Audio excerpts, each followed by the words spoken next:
শিক্ষার্থীদের উপর আনসারের হামলা, ছাত্রদের ৩ দাবি।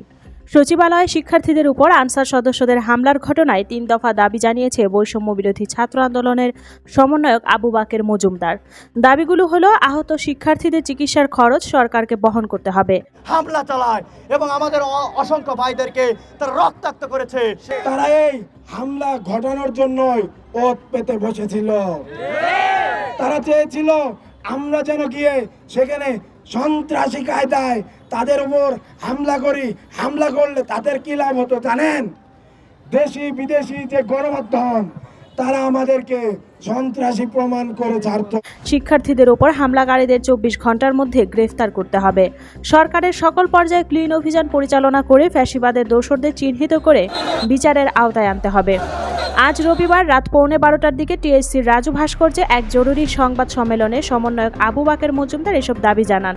এই সময় বৈষম্য বিরোধী ছাত্র আন্দোলনের সমন্বয়ক সার্জিস আলম বলেন, শকুনদের বলে দিতে চাই, আজকের পর থেকে সচিবালয়ের আশেপাশে অবস্থান করলে ছাত্র জনতা দেখে নেবে। ক্লিন অপারেশনের মাধ্যমে এইসব ফ্যাসিবাদী দোসরদের, ষড়যন্ত্রকারীদের অনতিবিলম্বে গ্রেপ্তার আওতায় এনে তাদেরকে বিচারের সম্মুখীন করতে হবে।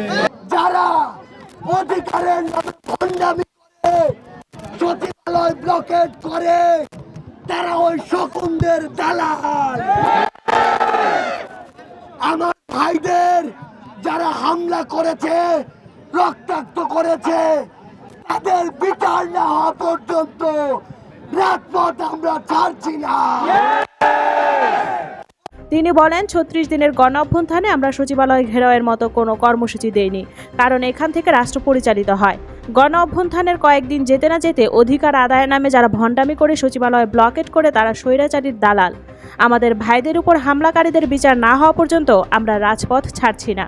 শকুনদের সাবধান করে দিতে চাই, আমার ভাইয়ের দিকে হাত বাড়ালে আর অস্তিত্ব থাকবে না।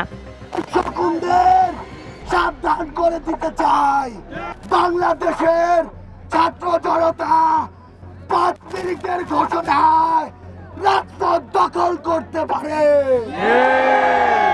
সার্জিস বলেন, আপনাদের বলতে চাই, শকুনেরা হারিয়ে যায়নি। যে কোনো সময় শকুনদের উৎপাত দেখলে প্রতিহত করতে হবে। এর আগে সচিবালয়ে অবস্থান নেওয়া শিক্ষার্থীদের উদ্দেশ্যে তিনি বলেন, আমরা যে গণ অভ্যুত্থান ঘটিয়েছি তা আমাদেরই রক্ষা করতে হবে।